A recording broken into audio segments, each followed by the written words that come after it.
welcome to Zaxbot. Thank you so much for checking out my channel. So today we're hopping into Legends of Runeterra, which I've been playing a little bit, not too much, but I'm actually a big fan of battle card games, kind of like Pokemon, Yu-Gi-Oh!, Magic the Gathering. I've always been interested in those types of games, and speaking of Magic the Gathering, this game, which is made by Riot Games, the same developers as League of Legends, is actually what I consider a combination of both Magic the Gathering and Hearthstone into one. They both had a baby.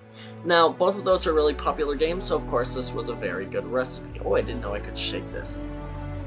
Anyways, so, what we're going to do is I'm just going to hop right into a match, but I'm against an AI. Now, I know you might be thinking, oh, it's an AI because you can't play against real players. No. Fuck you. Actually, no, I love you. Please stay. No, I'm just doing it because I want to explain. I'm going to use Death and Spiders, which is also a pre-built deck. However, I'm going to equip my own little Guardian friend. And the only reason I'm doing this is because I want to be able to explain the game to you.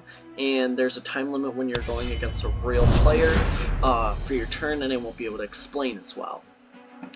Now, like I said, this is kind of like Hearthstone and Magic the Gathering.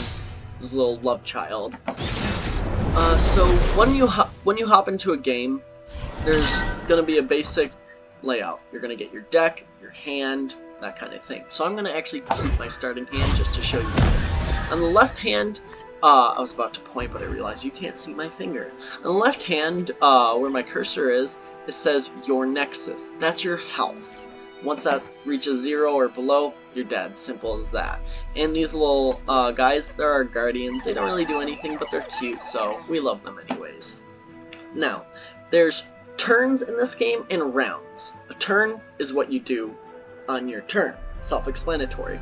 But a round is multiple turns. You go, your opponent. You go, your opponent. It can be 2 turns. It can be 6 turns. It all depends. Now, when you start, you only have 1 mana. That's what you need to cast cards. Both creatures and spells need mana. So I go to this Hapless Aristocrat, right in the top left, right there, it says a 1 in blue.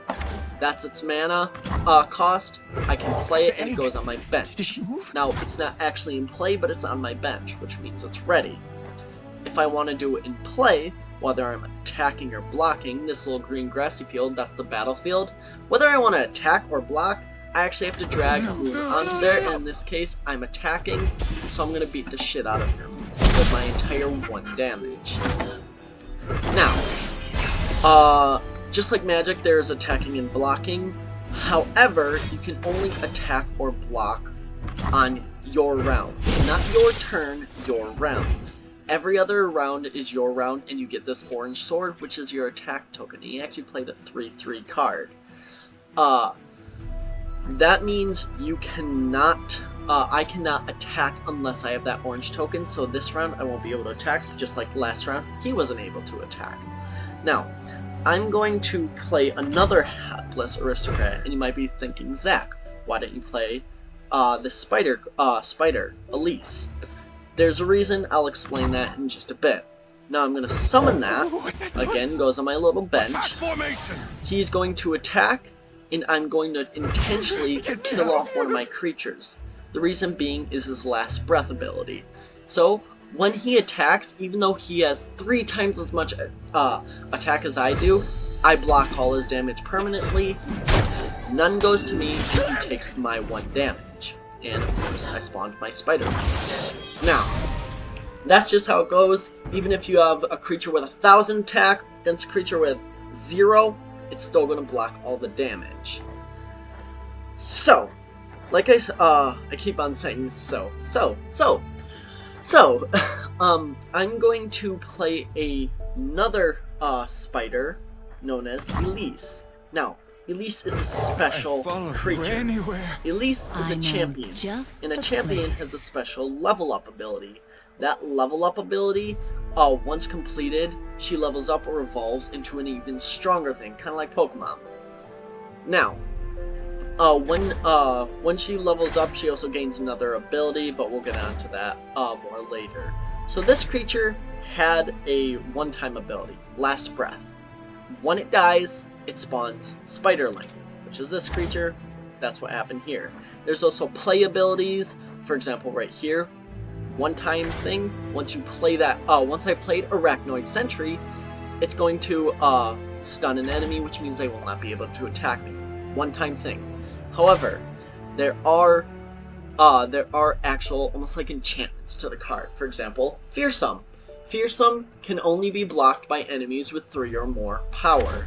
So, both these could block it, but if he had a card with 1 or 2 power, he would not be able to block my Elise, no matter what. That's essentially how the game goes. There's a bunch of different effects, and I'll explain them as they come up. So, I have the attack token. I'm going to set out this creature, just so I can kill him off, but I don't want him to die, and if he blocks this creature, it'll most likely, because it is a decently smart AI, block with Fiora, who is also a champion, and I don't want her to get a free kill. She'll just get a free kill on me. She's gonna get a free kill anyways. She's gonna block with Fiora, and that's gonna get her one of her kills. But it gets me my spider and gets me that much closer to evolving Elise, or leveling her up rather. Now, just like creatures, there's also spells. Spells just give special abilities that allow you to, you know, turn the tide in your favor. There are burst spells, fast spells, as you see here, and slow spells. A burst spell is an instant, just like in Magic, happens instantly, there's no reaction. A fast spell takes 1 turn.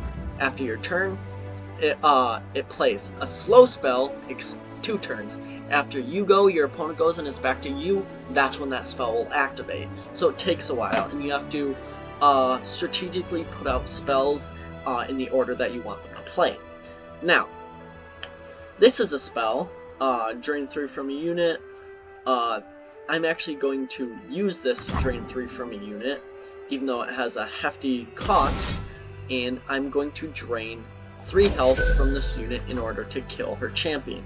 Now you may have thought, wait, Zach, you have, this costs 5 mana, you only have 4. Correct, good observation. That's because I have spell mana. Spell mana can only be used for spells, and it acts as kind of like a bank, a reserve, and it builds up over time if you don't use your mana. Now, I'm going to play that, pass to them. They'll most likely not do anything. It's going to kill his creature. Now, he's attacking with both of these creatures, and I'm actually going to sit by and take this damage. So I'm going to skip the block, take that 4 damage, but it's okay, because I'm about to fuck his shit up. I'm about to end this old man's career. Now, let's see. I could play another Grasp of the Undying and drain and kill Dauntless Vanguard, but I want to play Arachnoid Sentry. The reason is, 1, I can stun that creature anyways to buy me an extra turn, and it plays as a as a skill spell, which is a different kind of spell, but also not a spell. He's playing his own spell, which will force Vanguard Lookout to attack my Spiderling, which is going to kill my Spiderling, and I'm going to have to wait a little bit more to level up Elise, but it's okay. Now, I am going to do, again, another counter spell, and I'm going to,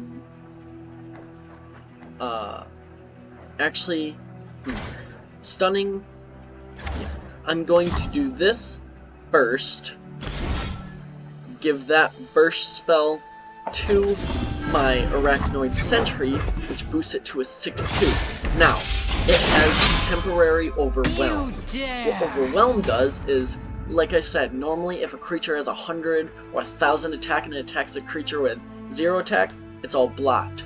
But with that, just like Trample in just like Trample, not in Hearthstone, but in Magic the Gathering, Trample allows any excess damage you do to roll over to their health. I'm going to put all these out here. Actually, no, I'm not going to do that. What am I thinking? I'm going to just put this guy out there. He's going to do 6 damage, most likely die. Actually is going to die, so but yeah, no, I'm fine with that because I have Brood Awakening, which will just spawn 3 spiderlings. I'm gonna get 3 damage done on him. That evens out the playing field. Now, he gets the attack die, but it's fine because I got another champion, and all I have to do to level him up is get them their health below 10. That's gonna be very easy. But for now, I'm playing Brood Awakening. It's a slow spell, so it's gonna take a second to go. It's cementing right now. He's gonna end his turn. Now I have 4 spiderlings, and next turn my Elise is going to get to evolve. However, I only need 3 spiderlings, so I'm going to use one of my spiderlings to actually block this creature so I don't take that 6 damage, because that's a lot and I don't want to deal with that. Now, again, she just did another 6 health to me, but that's okay. I'm evolving my creature, which is going to massively turn the tide in my favor. Now that it's back to my turn, I'm going to play Vengeance and just straight up murk this person. And then I'm also going to attack and force his hand. No.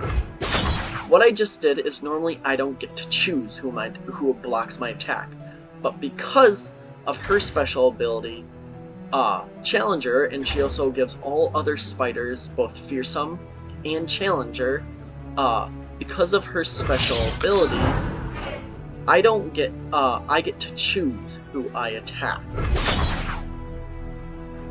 Now,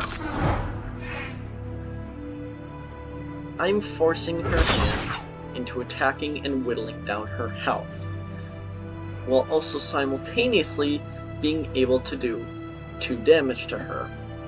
I'm going to attack.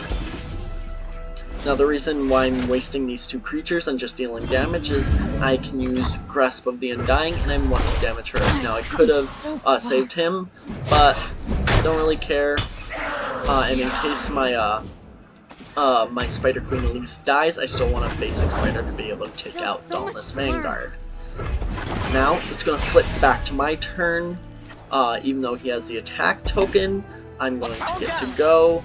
Oh, he's going right into attacking instead of waiting. Like I think I mentioned that. You can force your opponent to immediately block and end the round if you attack without playing any cards, and that's exactly what he just did. Now, he used his own Challenger to force my hand in playing that. I'm going to block this creature here, this creature here, but actually, yeah, and I'm going to drain 3 from that, which will allow me to take absolutely no damage this turn. Take my helmet. Now, that finishes, and boom, we're done.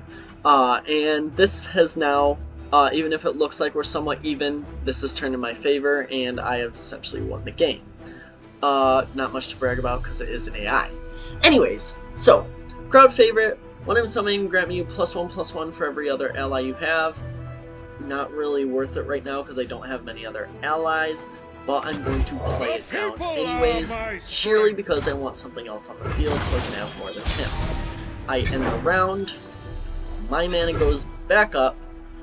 I'm going to play Darius, I'll handle this because once I get, and I'm about to, once I get her below 10 health, that's going to allow me to evolve my creature. So be it.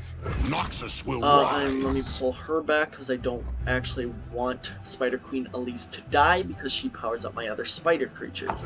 I'm going to attack. For my homeland. She's going to be forced to take that 6 damage now, and that's going to evolve my Darius. Now I have a 10/5 creature, who also has Overwhelm, meaning all damage rolls over. Now, I can also play Scuttlegeist, which normally costs 10, but because 9 allies have died this turn, sounds like a lot. That worked in my favor though, because I get a 5/5 creature for only 1 mana. And unless she can pull something out of her ass right now, this is going to be her last turn once I get that attack token. I'm going to use Darius's Decimate to deal 4 damage to the enemy, deal 1 damage to all enemy units. That's going to kill all her units and also heal my Nexus. So I'm going to wipe out her defenses while also simultaneously having the rest of what she has left. This creature actually had Tough, which means from all damage, both attacking, blocking, and spells, this Poro will take 1 less damage, which means she actually has something. I'm going to, might as well block. I'll just block my Scuttlegeist. And actually could have blocked with Darius, but I didn't. And it's too late now. It's the attack. I get to attack. Noxus will rise. And I get to finish this because it is impossible for. And that's essentially Legends of Runeterra. It's a very fun game. I recommend you download it. And also, the people over making League of Legends, all of that, they do a very nice job. As you can see, this is a very pretty game. So definitely check out their other games: League of Legends, Teamfight Tactics, Legends of Runeterra, and their up-and-coming Valorant. Anyways, thanks for checking me out, and thanks for checking out my channel. You guys have a nice day. See ya!